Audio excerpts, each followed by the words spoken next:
All right, it's only the third time I've had to record this whole video. What's up, guys? Welcome back to the channel. I'm Mike Sasser, boudoir photographer here in Los Angeles, California. Today, what I want to talk about with you is how to improve your boudoir photography fast. Now, this doesn't have to be boudoir photos. It can be wedding photos, headshot photos, flower photos, origami photos. Lemon shrimp, coconut shrimp, pepper shrimp. There is no silver bullet when it comes to improving your photography instantly, and doing any one of these things just once won't catapult your career. But I found that by keeping up with them consistently, doing a little bit of them, each of them over and over and over again, will improve your photography much faster. Each of these things are things that I've personally done, and piece by piece it's helped me get to where I am today. So if there are any other tips that you know of that you want to share with the group, share with the class, leave those in the comments. I'd love to see them. I'm sure everybody else would love to see them. And let's go ahead and learn how to improve your photography faster.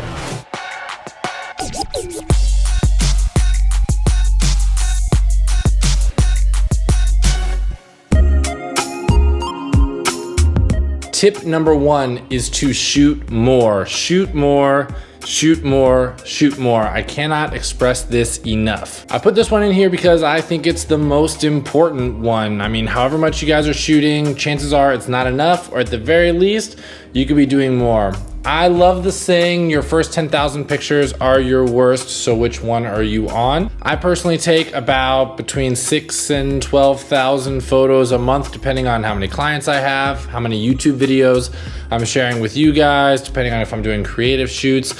But get those numbers up. Shoot more, shoot more, shoot more. Now, why does that even matter? It's because, humans, we learn by doing. You can't learn to fly a helicopter until you're up in the air. You can't learn how to swim until you're in the water.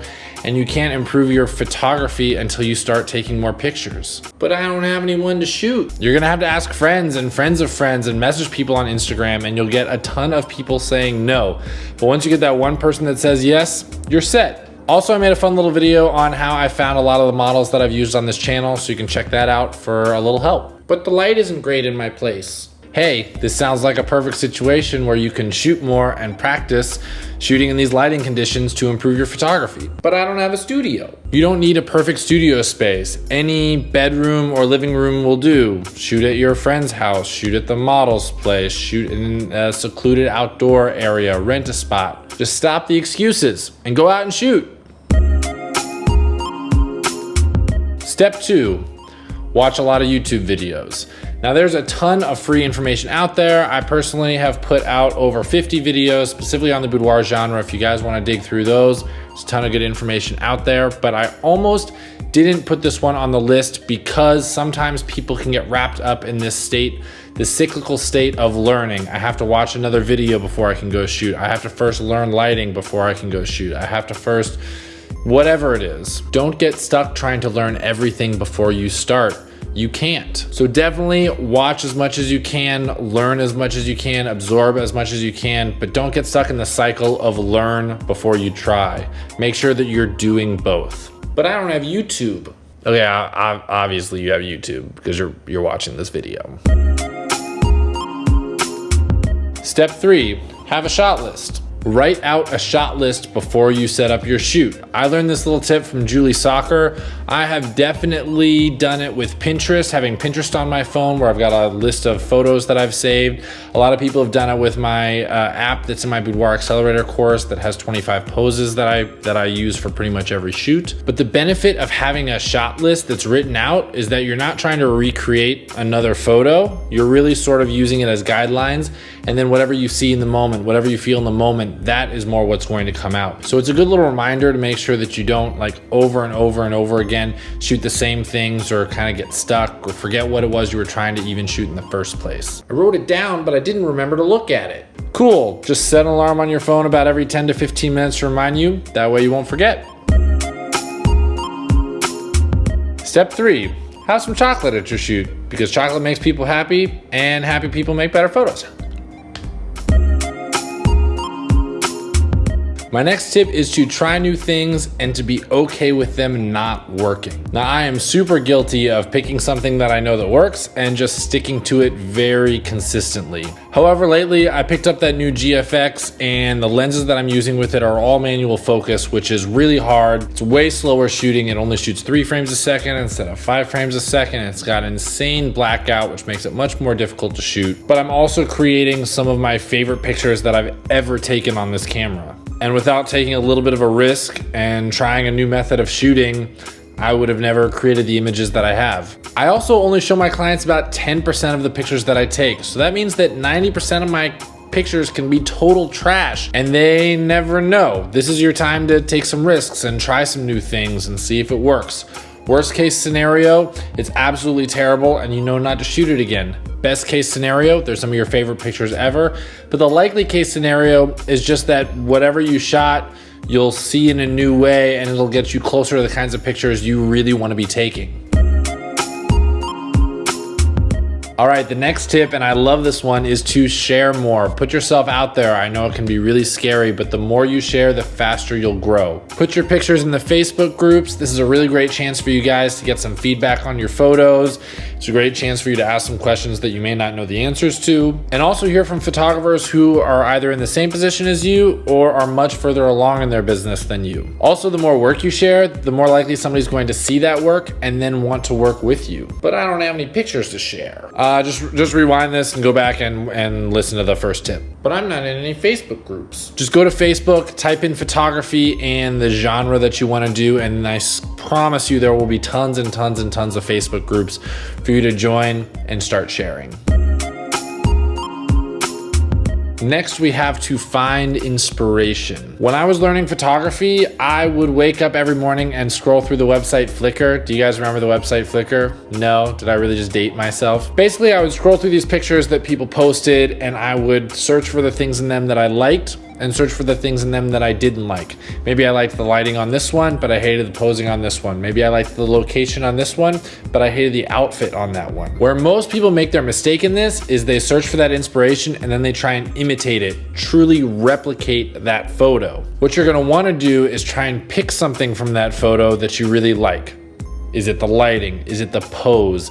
Is it the outfit? Is it the location? Sometimes you'll love the lighting on one, but you'll hate the pose on it. So figure out how they did the lighting on it and then pull that into your next photo shoot with the pose that you like. The key here is just to combine the elements of all the things that you love. And that's what creates our own style. It's just taking the little pieces from all the different areas that pull it in to connect all together to create something that only you can create. Also, don't get stuck pulling inspiration from only the genre that you shoot. Take a look at art, take a look at cinema. I find a lot of inspiration when I travel from the architecture, from the light in new places, from the designs, from the culture. Always be looking around for things that strike you and pull them into your work. Consistency in your portfolio. Now, this is a really hard one for people when they're just getting started because they like so many different genres of photography. They like to edit in so many different ways. Typically, when somebody messages me on Instagram and asks for a little bit of advice, I'll click through their Instagram profile and I'll see that it looks like, honestly, the photos were taken by a number of different photographers. I can't really tell what style they have or what it is that they're trying to create because everything is just so different. The colors are really different. The brightnesses are really different. Oftentimes there's a bunch of different genres all posted on that same page. I'm not saying they should be the exact same photos over and over and over again, but there should be some kind of consistent theme. Now hold on, I know this one can seem like it conflicts with that try new things, try something different, it's okay if it fails. But the key is just to let people know what they can expect from you. If you want to start pushing in a different direction or add some variety, that's totally fine. But your website or your Instagram page shouldn't look like it was taken from a bunch of different photographers. If it does, then when people go to that website, when people go to your Instagram page, they won't know which type of picture they can expect to receive from you because it looks like it could be any of them. But I really like editing different styles. Well, I want you to choose one editing style and edit that way for a consistent month. Then next month, choose a new one and edit that way consistently for an entire month until you find the one that really clicks with you. But I like to shoot so many things. That's awesome. I'm glad you love photography so much. But go ahead and make separate pages for all of the different things so that if you like shooting boudoir and babies, they're not right next to each other. Last tip, and another one of my favorite ones, to have an accountability buddy. Now, I mentioned this one in my 5 things that I would do differently if I started Boudoir all over again, because I think it is such an important thing. Get a small group of photographers, or really any creatives, to get together about once a week, maybe every 2 weeks, to talk about your business, to talk about your images, to talk about your creativity, to hold each other accountable. Did you post this week? How are your bookings going? How many shoots do you have coming up? Have you been practicing your editing? Let's all take a look at some of your work from your last shoot and give you some critiques. This will be absolutely invaluable, and it doesn't have to be in person. It can be through Skype. I did this a few years ago, and it was honestly maybe the best thing I have ever done for my business. But I don't have any friends. I'm actually really sorry to hear that. Maybe join like a kickball league, or maybe try volunteering. But on a serious note, go back and check a previous tip, which is to share more. If you post a picture and somebody comments on it, ask them if they want to chat. If you see a photographer who you really look up to, ask them if they want to chat. If somebody asks a question that you think you know the answer to, or you ask a question that somebody else has a good answer to, ask them to chat. This is going to just open up the dialogue, and people really admire others who show initiative, so I expect they will be happy to find another photographer who really wants to improve. All right, guys, I take off to Bali tomorrow, and I'm really excited. And anytime I travel, I always do one of these Q&A videos. Where I get the questions from is from you guys asking me on one of my Instagram stories. So if you're not following me on Instagram, definitely go do that. I'm gonna post a story about Ask Me Anything photography related, and then while I'm out there, I'm going to go through it and try and get through as many of the questions as I can to share here on YouTube. Now, all of these tips are going to be able to help you guys out, whether or not you're just starting, whether or not you're a hobbyist, or whether you really wanna take this seriously, grow a photography business. And if that's the case and you want a little bit of extra help, I've got an online course that basically is the guideline to starting your boudoir business. I'll put a link for that below if you want to check it out. Don't forget to hit me up on Instagram, and I will see you guys next week.